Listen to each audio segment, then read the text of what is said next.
Welcome to this week's edition of Nittany Next, brought to you by Bobby Ray Hall Lexus. I'm Mike Gross of LNP LancasterOnline.com, and we're here to talk about Saturday's game with Penn State and Michigan, a noon start at Beaver Stadium, and these teams come to each other at a kind of interesting spot. Michigan is 8-1. And even though they lost just a week and a half ago to Michigan State, they were ranked ahead of Michigan State in the latest college football playoff rankings, bizarrely enough. And Michigan still has everything to play for.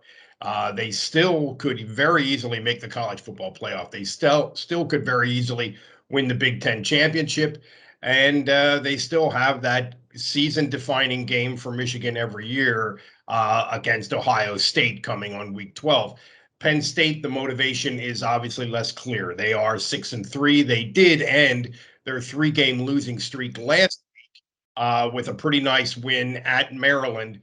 And I think still a very real opportunity for a New Year's Six Bowl, maybe even the Rose Bowl, if they can win out, considering that not only Michigan, but Michigan State is still on the schedule for them, even though Penn State is completely unranked. They're not in the top 25, according to the playoff committee. They will obviously pass a lot of people if they can win these last three games. And within the hierarchy of the Big Ten, I think a lot of things would change. But anyway, their motivation is obviously less clear than Michigan's motivation is. And although they're at home, and I think this is a pretty even matchup. Las Vegas has the game. Michigan as a 1-point favorite. Let's break it down a little bit. Michigan is, based on all the evidence that we can gather, which is not that much, but Michigan is pretty beat up.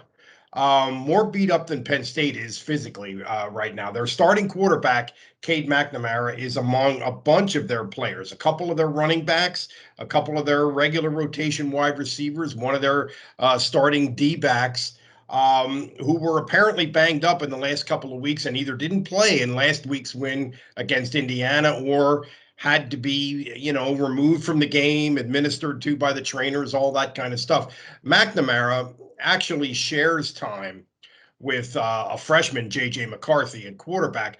But McNamara finished the game last week, the win over Indiana, and there's been no indication that he won't play.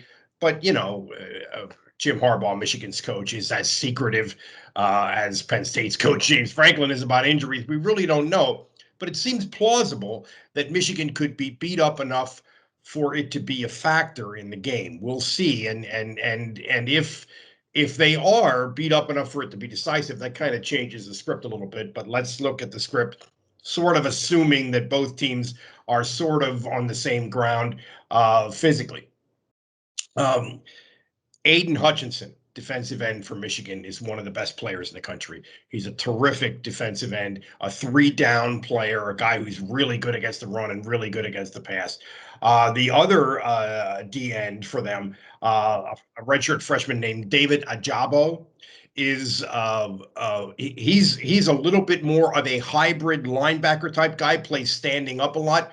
But those two guys create very significant matchup problem for Penn State, I think, and put a lot of pressure on Penn State's starting offensive tackles, Rasheed Walker and Caden Wallace. Now, it also presents a challenge, I think, for Mike Yurcich, Penn State's offensive coordinator, which is how are you going to deal with these guys? Are you going to run heavy formations, which Yurcich runs a lot of heavy formations with maybe an extra tight end in there to use as an extra blocker? And if you do that, are you taking the tight ends out of the passing game a little bit? Which I think Penn State's offense has been at its best when the tight ends are involved as playmakers. Are you going to rely on wide receiver screens and quick throws to the running backs to kind of get the ball out of quarterback Sean Clifford's hands really quick? I think it's probably noteworthy that the running backs had 8 receptions in the Maryland game last week, which is a season high.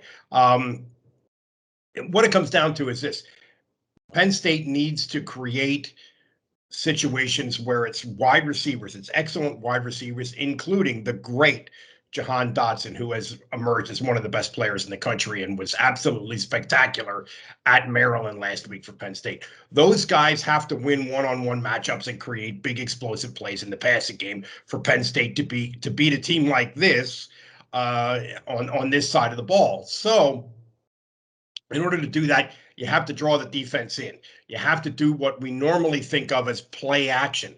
Penn State has not been able to run the ball effectively enough to create play action in the normal ways. So maybe they're going to have to create it with other ways, moving the pocket, getting the ball, as I said, out of Clifford's hands quickly, that kind of thing. I think that's something to watch early in the game in terms of Penn State's approach to Michigan's defense. On the other side of the ball, I think things are a little more favorable for Penn State.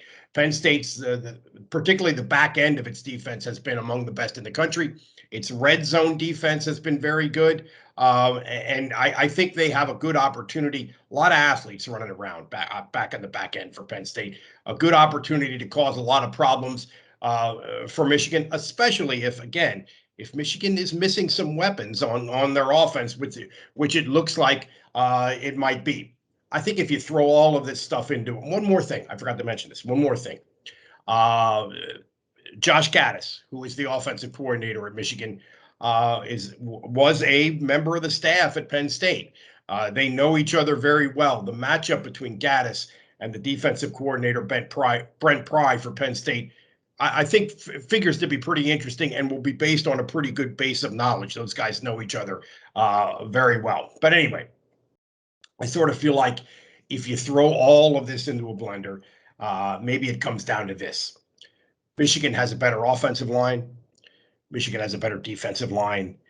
Michigan has more clear motivation. I think that makes for a really significant challenge this week for Penn State, even though they're at home. So there it is. We'll see what happens at noon on Saturday at Beaver Stadium. It's Penn State and Michigan. And I'll be there. So we hope that you pay attention to all of our reporting on Penn State this week and throughout the season. My name is Mike Gross for LNPLancasterOnline.com, and this has been Nittany Next, brought to you by Bobby Rahal Lexus. See you later.